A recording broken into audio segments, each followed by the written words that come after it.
Olá, tudo bem com você? Sou Roseli Tejada, bem-vindos ao canal.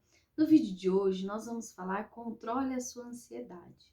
Então, pensando numa ansiedade disfuncional, nós vamos refletir com relação a essa ansiedade que me prejudica, que me limita. Como que eu posso controlar?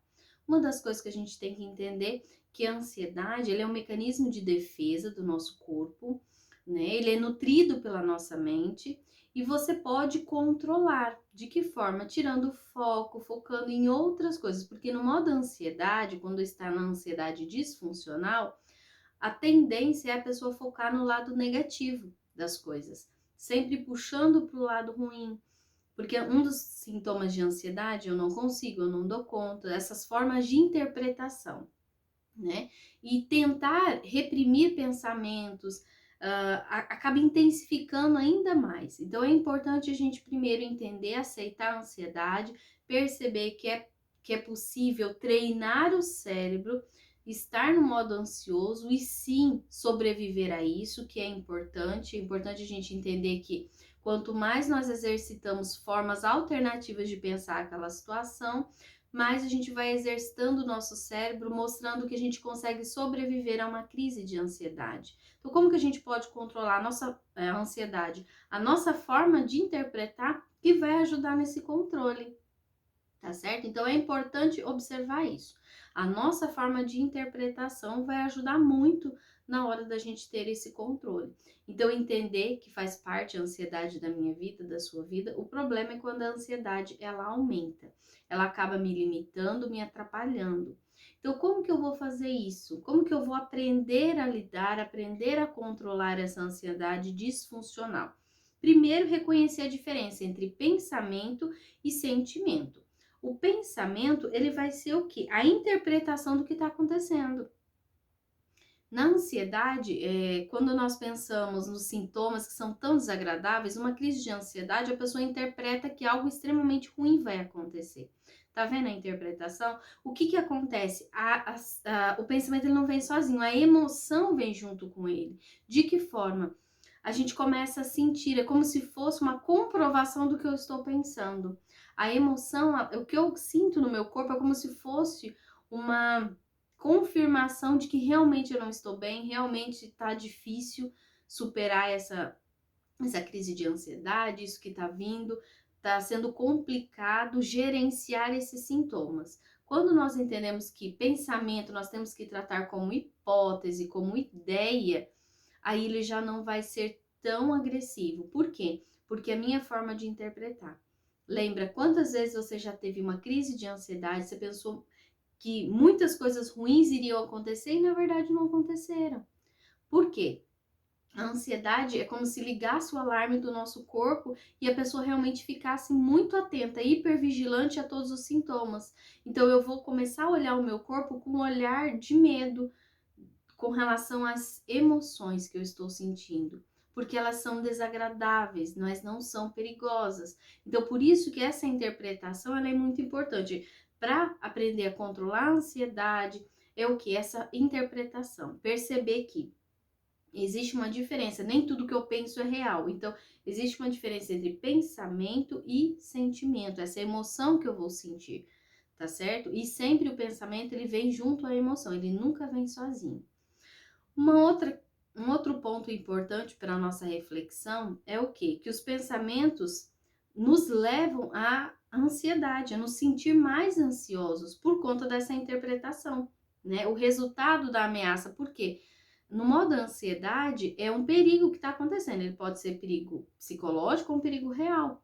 Mas a interpretação é que está acontecendo algo muito perigoso. Por isso, medos, as sensações ruins, né? Então é importante identificar, será que é uma ameaça real ou não? Então começar a questionar, ou seja, sair do modo automático. É importante nós sairmos do modo automático. Quando nós saímos do modo automático, é o que nós estamos fazendo agora, por exemplo. Você está saindo do modo automático assistindo esse vídeo, trazendo uma reflexão um pouco mais aprofundada dos sintomas de ansiedade. Por quê? Porque a ansiedade faz a gente se sentir incapaz, indefeso, e isso faz com que a gente se torne dependente do outro, porque a gente acaba não avaliando as situações, a gente só responde, a gente vive de forma reativa às situações da ansiedade. Quando você sai do modo automático, você começa a ser mais reflexivo. O que está passando na minha cabeça?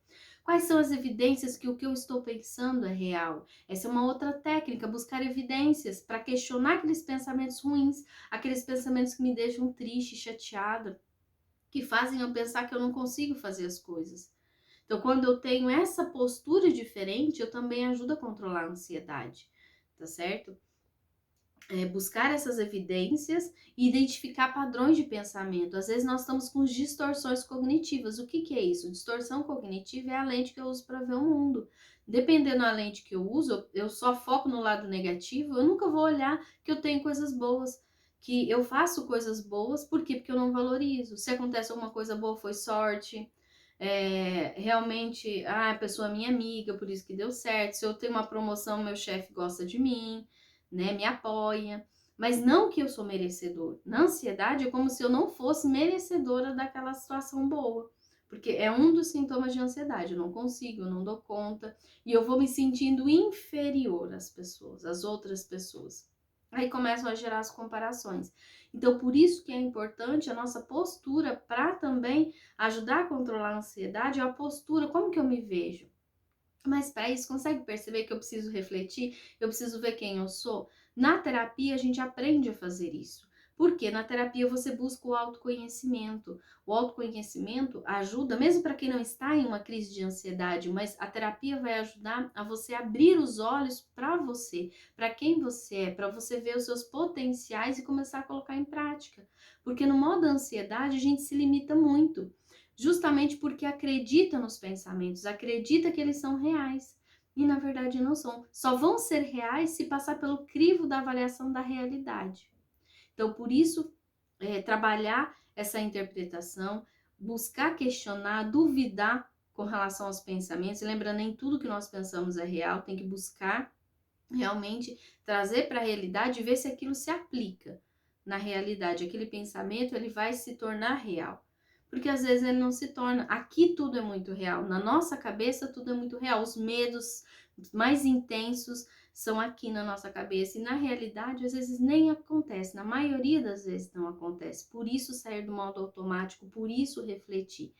Tá certo? Eu vou deixar aqui na descrição do vídeo, eu vou deixar aqui, eu tenho um caderno terapêutico, ele vai te ajudar, se você tiver crises de ansiedade, ele vai te ajudar a reduzir essas crises. Por quê? Tanto crises de ansiedade quanto crises de pânico, porque vão te ajudar a refletir, tem escrito todo o protocolo de ansiedade que eu utilizo no consultório para te ajudar a reduzir a ansiedade, reduzir essas crises, tá certo? Com exercícios práticos para que você comece a colocar em dia e perceber que é possível superar sim a ansiedade, superar sim o pânico. Por quê? Porque nós temos que observar a forma que nós estamos vendo a nossa vida, vendo a nossa realidade, tá certo? São momentos onde a gente para refletir, para sair do modo automático e pegar realmente e guiar a nossa vida, ou seja, ser autor da nossa própria história. Tá certo? Muito obrigada por ter ficado comigo até aqui e até o próximo vídeo.